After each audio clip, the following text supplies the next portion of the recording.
जय हिंद, वंदे मातरम। आप सभी साथियों का एक बार पुनः आपके अपने YouTube चैनल पर स्वागत है। आप सभी साथियों को मेरा प्यार भरा नमस्कार। आप देख रहे हैं कि आज वाली जो सेशन क्लास आज जो क्लास होने वाली है वो इकोनॉमिक्स की 6 नंबर की क्लास है। इससे पहले 5 वीडियो हम आपको अपलोड कर दिए हैं और वही टॉपिक इस समय आपको पढ़ा रहे हैं जहां से 100% आपके एग्जाम में सवाल पूछे जाते हैं। और आप देख रहे हैं आज का जो टॉपिक होने वाला है वो जीएसटी, वस्तु एवं सेवा कर, गुड्स एंड सर्विसेज टैक्स। ये जो है जीएसटी बहुत ही महत्वपूर्ण है और कब लागू हुआ, किसने लागू किया, कौन कौन इसमें होते हैं, इसके कितने प्रकार होते हैं, इसका क्या अर्थ होता है, कहाँ कहाँ से जीएसटी लिया जाता है, कितने कितने % जीएसटी लिया जाता है, यह सारा सब कुछ इसी वीडियो में हम आपको कवर करने वाले हैं। इससे पहले इकोनॉमिक्स की जितनी भी क्लास है आप उसको देख लीजिए कि कोई भी दुनिया का एग्जाम देने जा रहे हैं 100% एग्जाम में सवाल उन टॉपिकों से आने हैं और ये भी एक बहुत ही महत्वपूर्ण टॉपिक है जो आप पढ़ने जा रहे हैं इस अभी तुरंत। जो है कौन सा टॉपिक है? जीएसटी।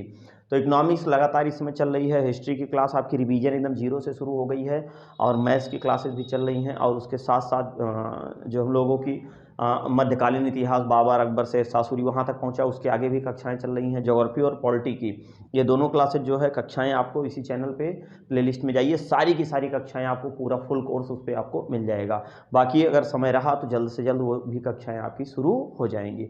चलिए हम लोग देखते हैं। सबसे पहले जीएसटी की बात करें तो सबसे पहले तो ये जीएसटी जो है ये समझ लीजिए एक तरह से कहा जाए तो एक ही कर है, लेकिन जब जीएसटी लागू किया गया तो उस समय लोग बहुत ही कंफ्यूज हो जा रहे थे, बहुत ही डिस्टर्ब हो जा रहे थे। कहने का मतलब ये है कि जो जीएसटी है तो जीएसटी में जो 17-18 मतलब हमें लगता है कि टोटल 17 प्रकार के जो टैक्स थे उन सबको शामिल कर लिया गया है और सभी को इसी के अंदर शामिल कर लिया गया है। लेकिन अब शुरुआत ये सवाल बनता है कि विश्व में सबसे पहले जीएसटी जो है कहाँ पर लागू हुआ? तो विश्व में सबसे पहले जीएसटी फ्रांस में लागू हुआ था 1954 में। तो आइए हम लोग देखते हैं कि विश्व में जीएसटी सर्वप्रथम कहाँ लागू हुआ। तो यहाँ से जो सवाल बनता है कि विश्व में जीएसटी सर्वप्रथम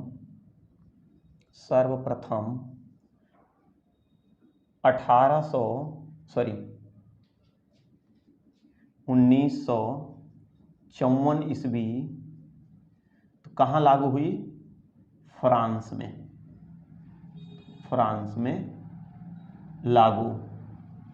लागू हो गई। सबसे पहले 1954 फ्रांस में लागू हुई पूरे ग्लोब की अगर बात की जाए। लेकिन हमारे भारत में कब लागू हुई? तो जो हमारे भारत में लागू हुई है वो 1 जुलाई 2017। लेकिन भारत में जो लागू हुआ है वो कब लागू हुआ है, मतलब राष्ट्रपति द्वारा वो कब सहमति दी गई? तो 8 सितंबर 2016 को। तो यहाँ हम लोग लिख सकते हैं भारत में राष्ट्रपति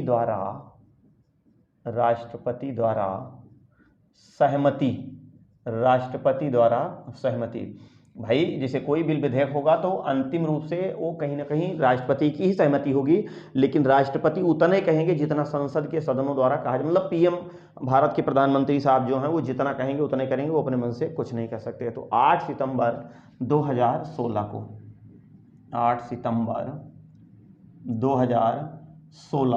को ये घोषणा कर दी गई। और ये जो 8 सितंबर 2016 को ये घोषणा की गई तो इसका जो मॉडल तैयार किया गया है तो ये मॉडल जो है वो कहाँ से लिया गया है? तो अगर इसके मॉडल की बात करें तो इस मॉडल को लिया गया है कनाडा देश से लिया गया है। कनाडा देश से लिया गया है। तो हमारे भारतीय जीएसटी का जो मॉडल है वो कहाँ से लिया गया? वो कनाडा देश से लिया गया। सबसे पहले लागू कहाँ हुआ? तो पूरे ग्लोब में सबसे पहले फ्रांस में 1954 में लागू हुआ। भारत में जो लिया वो मॉडल कहाँ से लिया है? तो वो आपका कनाडा से लिया गया है। और जो भारत में जो समिति आई थी वो कौन से थे? तो विजय केलकर समिति थी। विजय केलकर जो है वो वित्त आयोग के 13वें जो है अध्यक्ष थे। तो इसकी जो सिफारिश हुई है, सिफारिश की अगर बात करें तो सिफारिश में कौन समिति थी? तो विजय केलकर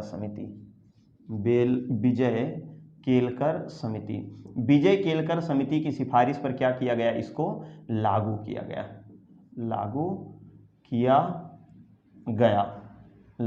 किया गया है ना। विजय केलकर समिति की सिफारिश पर जो है इसको लागू कर दिया गया। अब जब लागू किया गया तो अब ये सवाल बनता है कि सबसे पहले कहां पर लागू हुआ था? तो सबसे पहले असम में लागू हुआ और सबसे बाद में जम्मू कश्मीर में। तो यहां हम लोग लिख सकते हैं सबसे पहले, तो सबसे पहले कहाँ पर लागू हुआ, तो असम में, असम में, असम में। और यहाँ लिख सकते हैं कि सबसे बाद में कहाँ पर लागू हुआ, तो सबसे बाद में लागू हुआ J&K, मतलब जम्मू कश्मीर में। तो जम्मू कश्मीर में सबसे पहले, सबसे बाद में लागू हुआ, और वहीं सबसे पहले की बात करें तो असम में ये सबसे पहले लागू हो गया। देखिए ये हमारे मूल संविधान में तो था नहीं, तो इसका मतलब ये हुआ कि जीएसटी को बाद में लाया गया, जैसे टैक्स तो हर प्रकार के हैं, तो लेकिन जो है जब इसको लाया गया तो अब ये जब मूल संविधान में नहीं है तो इसका मतलब ये संशोधन किया गया होगा। तो संशोधन कौन किया गया और किस एक्ट के, मतलब ये कौन सा कानून बना, और ये पूरे संपूर्ण भारत में कब लागू हुआ, ये क्वेश्चन भी हाल ही में एग्जाम में पूछा गया था। तो इस संपूर्ण भारत में कब लागू हुआ, तो 1 जुलाई 2017 को। तो 1 जुलाई 2017 को संपूर्ण देश में क्या हो गया, लागू हो गया। तो हम लोग यहाँ लिख सकते हैं कि 1 जुलाई 2017 को संपूर्ण देश में, संपूर्ण राज्य में लागू हो गया, लागू हो गया, संपूर्ण राज्य में लागू हो गया। मतलब पूरे भारत में कब लागू हुआ, तो 1 जुलाई 2017 को। सबसे पहले आया, सिफारिश जो की गई वो 8 सितंबर 2016 को। मॉडल कौन सा था, कनाडा। सबसे पहला राज्य लागू करने वाला असम। उसके बाद सबसे बाद में लागू करने वाला राज्य कौन सा है, तो जम्मू कश्मीर है। अब हम लोग ये देख लेते हैं कि इससे जो संबंधित कुछ आर्टिकल हैं वो कौन कौन से हैं। लेकिन उससे पहले संशोधन किया गया, तो जीएसटी को क्या किया गया, संशोधन के द्वारा लागू किया गया। तो भैया जीएसटी जो है आपका, ये किसके द्वारा लागू किया गया, तो संशोधन के द्वारा लागू किया गया। अच्छा, संशोधन का जो उल्लेख है वो हमारे भारतीय संविधान में है। तो आर्टिकल 368 के तहत कोई भी संशोधन किया जा सकता है, इसका उल्लेख भाग 20 में किया गया है। तो अच्छा, जब संशोधन किया गया तो संशोधन कौन सा था, और ये एक्ट मतलब कौन सा था, और ये बिल संख्या कौन सी थी, तो हम कह सकते हैं बिल संख्या, बिल या विधेयक संख्या कौन सी थी। अब ये आपको दोनों समझा दे रहे हैं, बिल या विधेयक संख्या। तो बिल या विधेयक संख्या की अगर बात करें कि कौन सा ये बिल था, कौन सा ये विधेयक था, तो 122वां था। और एक्ट कौन सा बना, तो एक्ट जो है वो बना है, अभी बता दे रहे हैं आपको, 122वां। और एक्ट मतलब कानून कब बना, एक्ट या कानून, कानून या कह सकते हैं संशोधन, संशोधन। तो ये जो बन के तैयार हुआ वो 101वां। अब आप कह रहे होंगे कि 122वां भी लिखे हैं और 101वां भी लिखे हैं। जी हाँ, बिल्कुल। जैसे मान लीजिए कि आपने कोई फाइल संसद में पेश की, कोई फाइल बना के पेश की, और वो फाइल नंबर 1 है, पता चला फाइल नंबर 1 फेल हो गई, फाइल नंबर 2 भेजा, वो भी फेल हो गई। वो बिल विधेयक जो जा रहा है वो तो जा तो रहा है, लेकिन वो फेल हो गई। पता चला जो तीसरा आपने भेजा वो पारित हो गई। ऐसे करके अब जब पारित हुआ तो ये जो एक्ट संख्या बन के आएगा ये 1 नंबर आएगा, क्योंकि यहाँ कोई कानून नहीं बना, यहाँ कोई कानून नहीं बना। अरे भाई, जब फेल हो गया तो कानून कहाँ से बना। तो इसका मतलब है कि जो बिल विधेयक संख्या वो 3वां यहाँ हो जाएगा, और यहाँ ये जो पहला एक्ट बन के तैयार हुआ ये आपका कानून बन गया। तो जब तक कोई एक्ट नहीं बनता है तब तक वो लागू नहीं होता है। जैसे मान लीजिए डीएल है, ड्राइवरी लाइसेंस है, वो क्या है कि जब तक उसमें 18 वर्ष का बच्चा हो नहीं जाएगा तब तक उसका डीएल नहीं बनेगा। उसकी देखने में एज कम लग रही है और जो है वो मोटरसाइकिल चला रहा है, लेकिन उसकी एज हो चुकी है। अगर उसको चेकिंग वाले रोक रहे हैं, ट्रैफिक पुलिस अगर उसको रोक रही है, कह रही है उसको, क्योंकि देखने में तो लग ही नहीं रहा है, क्योंकि अब तो सोच रहे से बहरी बहरी टाइप में आने लगे, अब तो पता ही नहीं चलता उनको देखेगी कई साल के होंगे, लगता है कभी बहरीन है। पता चला वो साहब दिखाया हमारे पास, ये देखो कानून है, एक्ट है, मतलब बिल विधेयक है एक तरह से, और इसी के तहत जो हम चला रहे हैं, हमारी डेट ऑफ बर्थ ये है और मैं ही हूँ और ये है। तब सिपाही ने कहा अच्छा अच्छा ठीक ठीक ठीक जाओ। तो अब उसके बाद में चौथा आया, ये भी फेल, 5वां आया, ये भी फेल, ऐसे ऐसे करके जो है कितना आ गया 122वां। और 122वां जब आया तो ये लागू हो गया।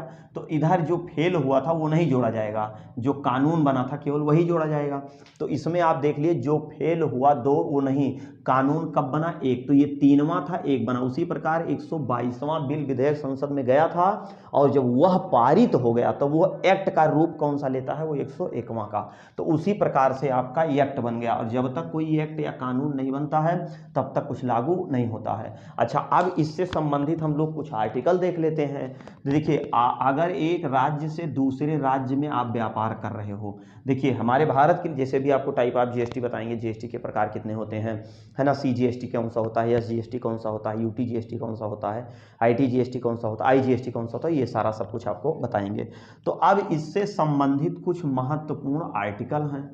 अब देखिए महत्वपूर्ण आर्टिकल जो जीएसटी से संबंधित हैं, महत्वपूर्ण अनुच्छेद, अनुच्छेद मतलब क्या हो गया कि आर्टिकल, आर्टिकल।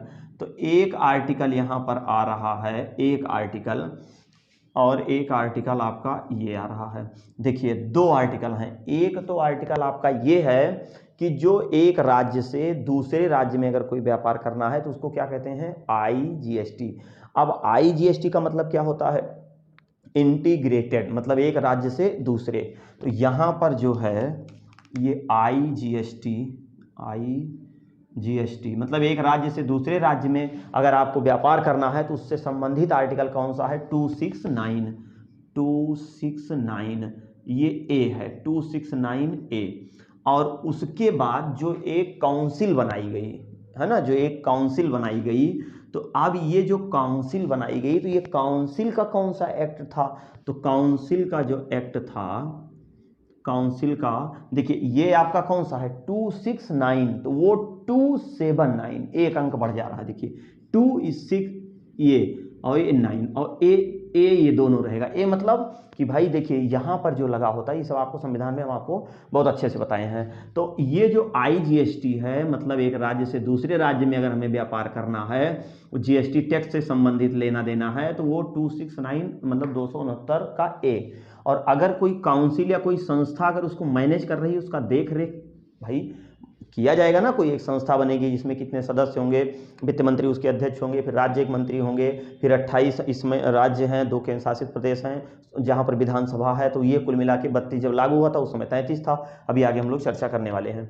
तो ये आप देख लिए कि आईएसटी मतलब इंटीग्रेटेड अंतरराज्यीय, एक राज्य से दूसरे राज्य में संबंधित 269 है। और काउंसिल जो संस्था बनेगी जो इसको पूरा अपना सब कुछ अपने सिस्टम में लाएगी, वो कौन सा आर्टिकल है, तो 279। तो ये यहाँ तक अब हम लोग देख लिए। अब हम लोग ये देखेंगे कि जो टैक्स है जीएसटी है वो कितने प्रकार का है। तो जो जीएसटी है वो सब कितने प्रकार का है, तो जीएसटी सबको लेकर के जो है जीएसटी 17 प्रकार के टैक्सों को क्या किया है, समाहित किया है। और अगर आप जीएसटी की चोरी करते हैं, जीएसटी की चोरी करते हैं तो आपको 5 साल की जेल हो जाएगी, 5 वर्ष की क्या होगी, सजा हो जाएगी। अब जब सजा होगी तो आप कहाँ जाएंगे, तो आप जेल जाएंगे, जेल जाएंगे। और अब क्या हुआ कि जीएसटी के प्रकार, अब इसके बाद हम लोग देख लेते हैं जीएसटी के प्रकार। लेकिन उससे पहले आप ये देखते होंगे, देखिए यहाँ से एक है GSTIN, एक तो GSTIN, कट तो नहीं रहा है भाई,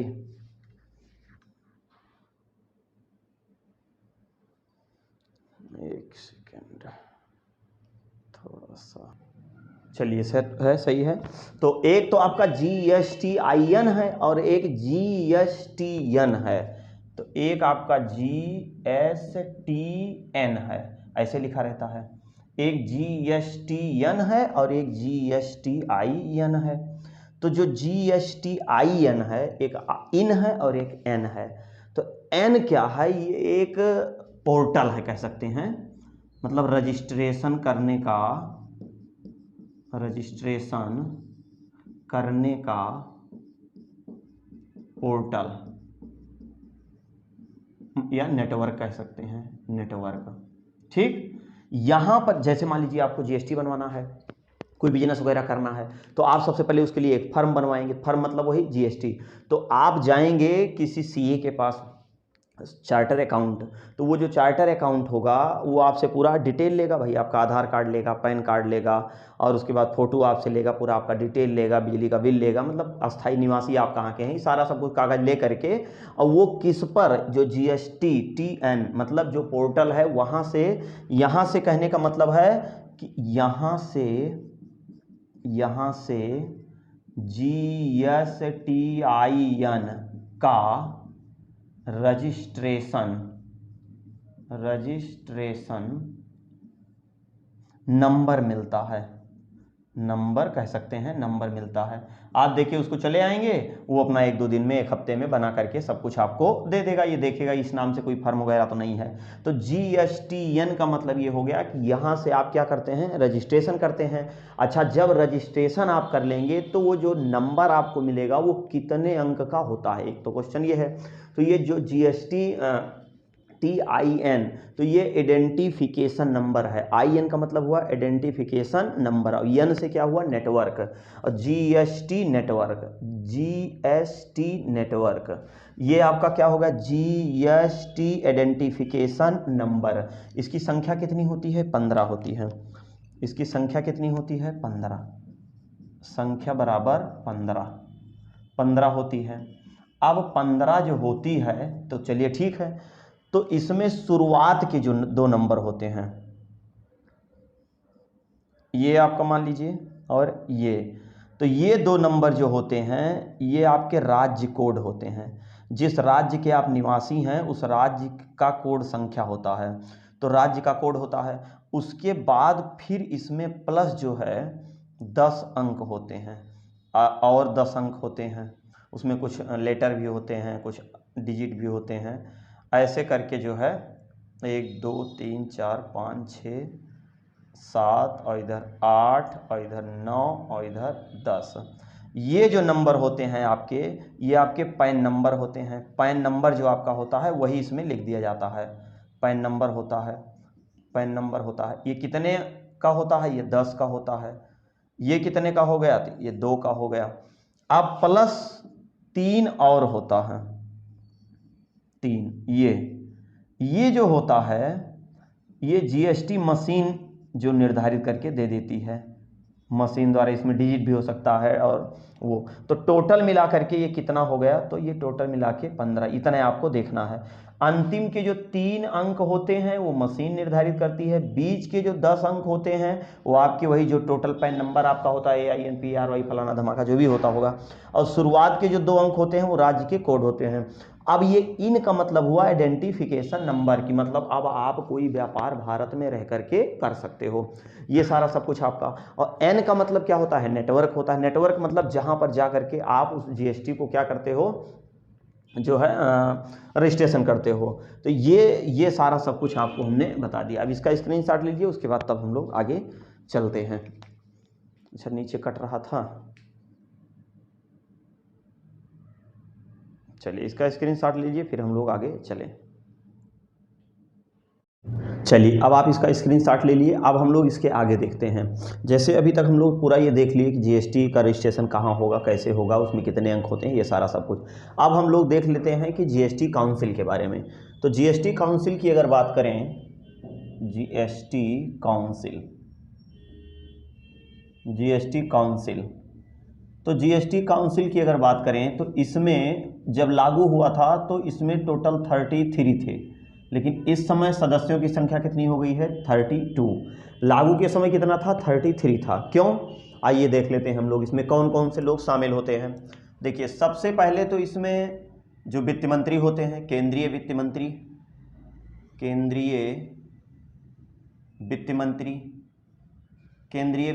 होते हैं, जो वर्तमान समय में निर्मला सीतारमण है। तो एक सदस्य तो हो गए ये, और एक राज्यों से हो गए, राज्यों से एक। उसके बाद टोटल 28 राज्य हैं हमारे यहाँ, तो 28 राज्यों के जो वित्त मंत्री हैं, टोटल 28 हो गए। केंद्र शासित प्रदेश, यूनियन टेरेटरी, 2 विधानसभा है। अब विधानसभा ये कितना हो गया 2, तो इधर आप देख रहे हैं 28, 2 30, 31, 32, तो टोटल सदस्यों की संख्या कितनी हो गई 32 सदस्य हैं इस समय। लेकिन जब जीएसटी बना था उस समय 33 थे। आप सोच रहे हैं 33, देखिए यूनियन टेरिटरी में उस समय जो था वो भाई जम्मू कश्मीर में भी विधानसभा थी, तो उसका भी एक जुड़ गया था। तो यहाँ पर आज वर्तमान समय में केवल 2 ही ऐसे केंद्र शासित प्रदेश हैं जहाँ पर विधानसभा है। कौन कौन से हैं, वो दिल्ली हैं और दक्षिण भारत में एक है आपका पुडुचेरी। तो 2 ये हो गए, 28 राज्य हो गए, एक राज्यों से हो गए, निर्मला सीतारमण मतलब केंद्रीय वित्त मंत्री, तो टोटल कितने हो गए 32। तो 32 सदस्य होते हैं। ये 32 सदस्य जैसे कोई निर्णय लेना है कि इस जीएसटी को कब खत्म करना है या कब हटाना है, कब घटाना है, कब बढ़ाना है, जैसे शिक्षा को लेकर के देखा जाए कि कहीं ना कहीं लोगों के ऊपर बोझ है, तो शिक्षा एक तरह से कह सकते हैं कि थोड़ा सा इसका व्यापार हो गया है, व्यवसाय टाइप में है। बड़े बड़े जो स्कूल कॉलेज वगैरह हैं प्राइवेट, तो एक तरह से कह सकते हैं कि ये व्यवसाय है, इसलिए सरकार ने इस पर 18% जीएसटी। लेकिन अब उसका भार कहीं ना कहीं फुटकरवा के ऊपर है, उस बचवा के ऊपर है जो बेचारा पढ़ रहा है। ठीक, अब उसके बाद हम लोग देख लेते हैं कि यही लोग, ये जो लोग हैं, यही लोग क्या करते हैं, यही लोग जीएसटी से संबंधित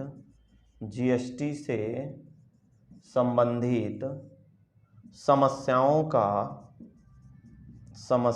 का निपटारा करते हैं।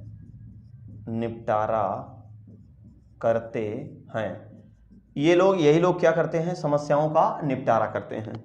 कट तो नहीं रहा है इधर, चलिए। तो ये लोग क्या करते हैं, समस्याओं का निपटारा करते हैं। लागू होगा कि नहीं लागू होगा, किस प्रकार से कर होगा, कितना निर्धारित किया जाएगा, 5% कहाँ लागू होगा, 12% कहाँ लागू होगा, 18% कहाँ लागू होगा, 28% कहाँ लागू होगा, 30% का जो इसमें बार वगैरह में चल रहा है कि उसमें 30%, तो बार वगैरह में भाई वही जाएगा जो एकदम उस सर्वगुण संपन्न हो, हर तरह से उसको है। तो अगर वो वहाँ जा रहा है तो उससे 30% लिया जाएगा, कोई दिक्कत नहीं है। तो अभी हम आपको इसका स्लैब भी बताएंगे क्या क्या है, कैसे कैसे है। अब हम लोग देख लेते हैं टाइप ऑफ जीएसटी के प्रकार। तो जीएसटी के जो प्रकार हैं वो हम लोग देख लेते हैं। टाइप ऑफ जीएसटी के कितने प्रकार हैं। तो जो जीएसटी है, जीएसटी के 4 प्रकार हैं। कितने प्रकार हैं, 4 प्रकार के। जीएसटी के कितने प्रकार हैं, 4 प्रकार हैं। तो जीएसटी के जो 4 प्रकार हैं उसमें जो पहला है सीजीएसटी, एक आपका है एसजीएसटी, एक आपका है यूटीजीएसटी, अभी सब आपको समझा दे रहे हैं, और एक आपका है आईजीएसटी, इंटीग्रेटेड जीएसटी, एक राज्य से दूसरे राज्य। देखिए जो सीजीएसटी है का मतलब ये हो गया सेंट्रल जीएसटी, मतलब ये किसके द्वारा लिया जाता है, केंद्र सरकार के द्वारा, केंद्र सरकार द्वारा। एसजीएसटी स्टेट ये किसके द्वारा है, राज्य सरकार द्वारा। यूटीजीएसटी, यूटी का मतलब क्या होता है, यूनियन टेरिटरी, मतलब केंद्र शासित प्रदेश। तो ये जो केंद्र शासित प्रदेश है हमारे, केंद्र शासित प्रदेश द्वारा। आईजीएसटी, इंटीग्रेटेड जीएसटी का मतलब एक राज्य से दूसरे राज्य में, है ना, जो होता है। तो कहने का मतलब है एक राज्य से दूसरे राज्यों से लिया जाता है। अभी इसको पूरा हम समझा दे रहे हैं क्या है कैसे है ना। ये आप देख रहे हैं, तो आप देख रहे हैं सीजीएसटी हो गया, एसजीएसटी हो गया, यूटीजीएसटी हो गया और आईजीएसटी हो गया। तो सेंट्रल जो लेता है तो वो अपना उसका 18% है। और हाँ, दूसरी चीज है कि केवल और केवल यहाँ पर डायरेक्ट टैक्स ही लगता है, इनडायरेक्ट टैक्स नहीं लगता है। केवल और केवल जो है डायरेक्ट टैक्स लिया जाता है, केवल प्रत्यक्ष कर लिए जाते हैं, इसमें शामिल किए गए हैं, प्रत्यक्ष कर को शामिल किया गया है, प्रत्यक्ष कर को शामिल किया गया है। ठीक, अब इसमें जो है इनडायरेक्ट टैक्स जो है वो नहीं लगता है। इनडायरेक्ट टैक्स मतलब अप्रत्यक्ष कर को शामिल नहीं किया गया है, मतलब इनडायरेक्ट टैक्स को इसमें शामिल नहीं किया गया है ना। अच्छा, इनडायरेक्ट टैक्स में कौन कौन से, जैसे एक्साइज ड्यूटी हो गया, कोई बाहर से किसी एक देश से दूसरे देश में हो गया, कस्टम ड्यूटी हो गया, सर्विस टैक्स हो गया, सेल टैक्स हो गया, वैट, वीएटी, वैट, इन सबको क्या है इसमें जीएसटी में शामिल नहीं किया गया है। अब सवाल ये बनता है कि जो केंद्र सरकार लेगी उसका क्या सिस्टम है, राज्य सरकार लेगी उसका क्या सिस्टम है, केंद्र शासित प्रदेश और आईजीएसटी। देखिए, ई तो है केंद्र सरकार वाला, सीजीएसटी का मतलब है इसको कौन वसूलता है, तो इसको केवल और केवल केंद्र सरकार वसूलती है। एसजीएसटी क्या है, ये राज्य सरकार वसूलती है। यूटीजीएसटी क्या है, ये केंद्र शासित प्रदेश, और ये आईजीएसटी। अब हम लोग समझते हैं कि क्या है। जैसे मान लीजिए 3 लोगों से जीएसटी ली जाती है जिसका 20 लाख से अधिक टर्नओवर होगा। कोई अगर फर्म बनी है अधिक आय व्यय पर, ठीक, यदि आपका 20 लाख से अधिक टर्नओवर है तो आपसे जीएसटी ले जाएगा। तो 20 लाख का मतलब ये हुआ कि आपने जीएसटी इन, मतलब कोई आपने रजिस्ट्रेशन कराया है और उस पर आप 20 लाख रुपए का टर्नओवर कर रहे हैं तो कोई दिक्कत नहीं है। जैसे ही 20 लाख से ऊपर जाएगा तुरंत आप जीएसटी के दायरे में आ जाएंगे। दूसरा कौन सा है, एक राज्य से ये देखिए जो आईजीएसटी है, इंटीग्रेटेड जीएसटी, एक राज्य से दूसरे राज्यों में व्यापार करने पर यहां लगेगा, इस पे जीएसटी लगेगा। 20 लाख से ज़्यादा टर्नओवर होगा और एक राज्य से दूसरे राज्य में यदि कोई सामान का अगर आदान प्रदान कर रहे हैं तो वहां आपको लगेगा। तीसरा क्या है कि अगर आप कोई चीज़ ऑनलाइन मंगाते हैं, ऑनलाइन सामान पर जितना भी हो, खाना पीना वाला सब इसमें आ जाएगा, जोमेटो स्विगी जितना है सब आपका इसके अंतर्गत आ जाएगा। तो 3 प्रकार के लोगों से टैक्स लिया जाता है। कौन सा टैक्स, जीएसटी। और ये महीने में 3 बार जो है इसे फाइल किया जाता है, 10-10 दिन पे, इसलिए कि ताकि थोड़ा सा याद होने में लोगों को आसानी रहे। और जो इसको नहीं फाइल करता है उसको सरकार 5 साल की सजा करवाती है, ठीक। अब ये चीज़ और है कि किस किस सामान पर जीएसटी नहीं लगता है, ये सबसे पहले यहाँ हम लोग देख लेते हैं। तो देखिए, सबसे पहले कौन कौन से ऐसे सामान हैं जिस पर जीएसटी नहीं लगता है। तो इसको हम जो है, पहला आपका है पेट्रोल, इस पे जीएसटी नहीं लगती है। दूसरा है आपका गैस सिलेंडर पे देखिए सब्सिडी मिलती है, इतना महंगा होता है कि लोगों की हालत ख़राब हो जाए। तो कहीं ना कहीं सरकार के द्वारा भी हम लोगों को काफ़ी कुछ लाभ मिलता है। ऐसा नहीं है कि सरकार केवल लूट ले रही है, नहीं।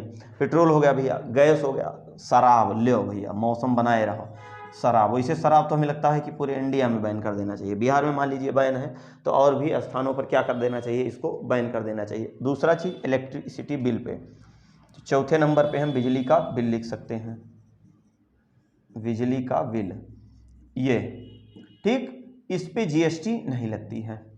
इतनी चीज़ों पर जीएसटी नहीं लगती है ना। बाकी और सारे लगभग 1200 से अधिक प्रोडक्ट हैं जहाँ पर जीएसटी लगती है।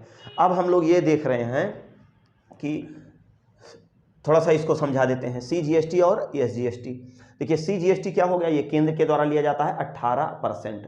ये केंद्र उससे लेगा, जैसे कोई राज्य अपने राज्य में फैक्ट्री स्थापित किया है और उससे जो इनकम कर रहा है, उससे जो टर्नओवर हो रहा है 20 लाख से ज़्यादा, तो केंद्र सीधे उससे जो है 18% जीएसटी ले लेगी। जैसे मान लीजिए कोई राज्य है, अब इसी में आप अच्छे से एकदम ध्यान से देखिए, बहुत अच्छे से आपको समझ में आ जाएगा, एकदम बेहतरीन तरीके से, इसमें कुछ जो है बचेगा नहीं, पूरा एकदम अच्छे से अभी आपको समझ में आ जाएगा। थोड़ा सा एक बार ध्यान से देखिएगा। जैसे मान लीजिए यूपी है ना, यूपी है। अब ये चीनी का उत्पादन कर रही है, चीनी मिल लगाई है और चीनी का ये उत्पादन कर रही है। अब देखिए, चीनी का उत्पादन कर रही, तो भाई जब चीनी का उत्पादन कर रही है तो इसका मतलब इसका टर्नओवर 20 लाख से ज़्यादा है, तो केंद्र सरकार इससे 18% जीएसटी लेगा। उसको क्या कहते हैं, सीजीएसटी।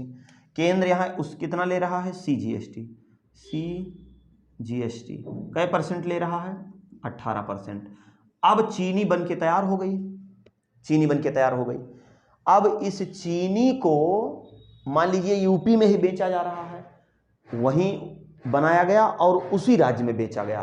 तो जब बनाया गया, उसका प्रोडक्शन हुआ, तो चीनी का जो उत्पादन हुआ, तो उसका जो टर्नओवर हुआ, उस पर केंद्र सरकार ने 18% जीएसटी उनसे ले लिया। अब चीनी बोरी भर भर के एकदम तैयार हो गई, अब उसको मार्केट में बेचा जा रहा है। तो अगर इस चीनी को यूपी में ही बेचा जाएगा ना, यूपी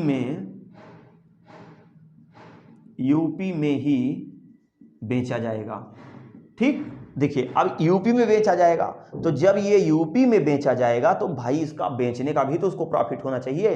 तो जब यूपी में बेचा जाएगा तो ये जो केंद्र सरकार ने जो 18% जीएसटी लिया है उसके सामान के उत्पादन पे, अब वो सामान बिक्री पे जा रहा है, तो 9% इसको वापस कर देगा केंद्र सरकार। इसको क्या कर देता है, वापस कर देता है। आप देखिए, आप कोई सामान वगैरह खरीद के लाते हैं तो उसमें देखिए टोटल जीएसटी मान लीजिए 100 रुपया लग गया। टोटल कोई आपने सामान खरीदा और उस सामान की टोटल जीएसटी 100 रुपया लग गई। उसके नीचे उसी रसीदिया में आप लोग देखते होंगे CGST 9% और SGST 9%, दोनों 9 मिला करके 18। तो अब उस सामान को, चीनी को यूपी में ही बेचा जा रहा है, तो केंद्र सरकार ने जो 18% लिया है तो उसका भाई लाभ भी तो होना है। 9% जीएसटी उसको क्या करेगा, वापस कर देगा। लेकिन अब देखिए, यही चीनी का उत्पादन यूपी में हो रहा है और यही चीनी को ला करके जो है ये महाराष्ट्र में बेचा जा रहा है। ये देखिए, एक राज्य से दूसरे राज्य में, सीधा दूसरे राज्य में चला गया। एक राज्य से दूसरे राज्य में व्यापार करने पर जीएसटी लगेगा, चाहे वो 1 चवन्नी का होगा, चाहे 1 पैसा का होगा, तो भी उस पर जीएसटी लगेगा। अब देखिए, उत्पादन हुआ कहाँ, यूपी में। केंद्र सरकार ने इनके प्रोडक्शन पे इनको जो लाभ मिला उस पर 18% जीएसटी, उसने टर्नओवर अधिक था, उसने 18% जीएसटी ले लिया। अब इस चीनी को कहाँ बेचा जा रहा, लाके महाराष्ट्र में बेचा जा रहा है। अब महाराष्ट्र में जब बेचा जा रहा है तो CGST 18% ले लिया गया है केंद्र सरकार के द्वारा, तो क्या इसमें से आधा इनको मिलेगा कि इनको मिलेगा, ये सबसे ज्यादा समझ नहीं होगी।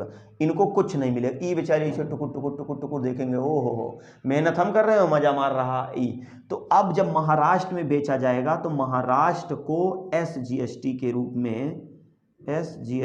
रूप में 9% इसको केंद्र देगा। क्यों देगा भाई, उसका प्रॉफिट है ना, क्योंकि वो जीएसटी दे करके वहां लाया है। इस सामानवा जब चिनिया यहां से लाया तो इसको उत्पादन किया है, जीएसटी इसको दिया नहीं है। तो जब जीएसटी दिया है तो ये लाके यहां बेचेगा तो ये इसका आधा हक होता है। तो ये 9% जीएसटी क्या करेगा, ये केंद्र सरकार वापस कर देगा महाराष्ट्र को। और अगर यही जम्मू कश्मीर बिकेगा तो इसको भी 9%। मतलब सामान को जहां बेचा जाएगा अगर वहां प्रोडक्शन नहीं हो रहा है तो केंद्र सरकार उसको 9% जीएसटी वापस कर देती है। इतनी सी कट तो नहीं रहा है भाई, चलिए अब नहीं कट रहा है। ये चीज आपको समझ में आ गया। तो CGST SGST, तो जिस प्रकार से केंद्र शासित प्रदेश में यदि कोई कंपनी या फैक्ट्री लगेगी तो उससे भी केंद्र सरकार 18% जीएसटी लेगी। अगर कोई सामान यूपी में हो रहा है और दिल्ली में बेचा जा रहा है तो दिल्ली को ये 9% जीएसटी वापस कर देगी। IGST का मतलब है एक राज्य से दूसरे राज्यों से लिया जाने वाला, मतलब कि यहां से जो है जब यहां बेचा जाएगा तो ये यूपी जो है इससे 18% जीएसटी ले लेगा सीधे, क्योंकि किसको देना है, केंद्र को देना है। तो ये सोचेगा यार हमें इसमें कौन सा लाभ होगा, अरे यार तुम सामान जाके बेचो, 9% तुम्हें केंद्र सरकार वापस कर देगा। तो ये आपका हो गया क्या, CGST SGST UTGST और IGST। तो इसका स्क्रीनशॉट ले लीजिए, उसके बाद तब हम लोग आगे चलते हैं, फटाक से लीजिए। चलिए अब हम लोग देख लेते हैं कि जीएसटी का स्लेब मतलब किस पे कितना कितना % लगता है। जो लोग बेवकूफ़ बनाते हैं, जीएसटी जब शुरुआत में आया था तो सब्जी फब्जी वाले जितने थे सब 18% ढकेल रहे थे, लेकिन अब ये पता चला कि नहीं, वास्तव में जीएसटी किस पे लगेगी। देखिए आदमी का जीवन जिससे जी सकता है, मतलब बहुत वीआईपी नहीं, अगर जिसका मतलब नॉर्मली अगर आदमी एक जीवन जीना है तो समझ लीजिए जीवन जीने के लिए कोई जीएसटी नहीं है। जैसे ही थोड़ा सा आप सोचेंगे कि वीआईपी व्यवस्था हो, है ना, नात रिश्तेदार आ रहे हैं, गुड़ वगैरह पानी दे रहे हैं, दाना वगैरह भूजा वगैरह दे रहे हैं, तो इस पर कोई जीएसटी नहीं लगनी है। आप सोच रहे चाय नमकीन ब्रेड पकौड़ा दें तो 100% है, अगर आप थोड़ा सा वीआईपी में जाना चाह रहे हैं तो 5% आपको देना पड़ेगा। आप ये चाहते हैं कि थोड़ा सा हमारी शरीर हष्ट पुष्ट रहे और एकदम वीआईपी मक्खन, कंप्यूटर, पानी की बोतल एकदम वीआईपी वाला, एनर्जी ड्रिंक, ये सब है तो आपका 12% होगा। क्रीम, पाउडर, फेशियल किट, पता लगा कि चमगादड़ जाते हैं और परी जैसे बन के निकलते हैं, तो भैया अब आप वहाँ मेंटेन रहना चाहते हो, सारा सब कुछ मेंटेन, तो क्रीम श्रीम पाउडर अगर आप इसको नहीं लगाते हो तो भी आपका जीवन आसानी से जी जाए। लेकिन अगर आप ऐसा करते हो तो दो 18% GST, कोई दिक्कत नहीं। लेकिन शिक्षा पर जो लगाया गया है ये थोड़ा सा कहीं ना कहीं, अगर शिक्षा पर लगाया ना जाता तो समझ जाता, व्यापार वर्ग है वो कहीं ना कहीं डिस्टर्ब हो जाता। तो इस पर सब पर 18% आपका लगता है।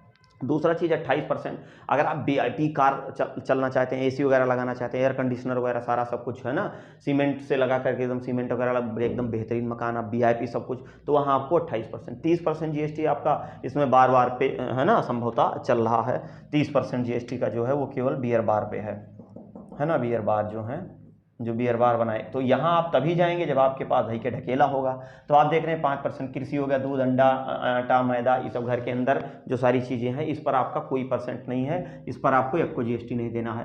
थोड़ा सा 5% से ले बढ़ जाता है चीनी, चाय पत्ती, काफ़ी, नमकीन, जब कोई प्रोडक्शन होगा और वो पैकेट में आ जाएगा, तो पैकेट में आ जाएगा तो आप देखिएगा चाहे आप 1 रुपये का कोई टॉफ़ी भी लीजिएगा तो भी वहाँ आप देखते हैं GST लगा रहता है। आप मत टॉफ़ी खाइए, कोई दिक्कत नहीं, आप दाल चावल रोटी सब्जी खाइए। 12% बढ़ गया तो कम घी, मक्खन, जूस, कंप्यूटर हैं, तमाम चीज़, बोतल पानी, पैकेट, एकदम बेहतरीन चीज़ अगर आप चाहते हैं तो आपको वहाँ सीधी सी बात है 12% देना पड़ेगा। 18% आप देख रहे हैं शिक्षा हो गया, ब्यूटी पार्लर, क्रीम, फलाना धमाका। 28% सीमेंट, एयर कंडीशनर, कार वगैरह और भी आज तमाम, अरे इसे 1200 प्रोडक्ट हैं।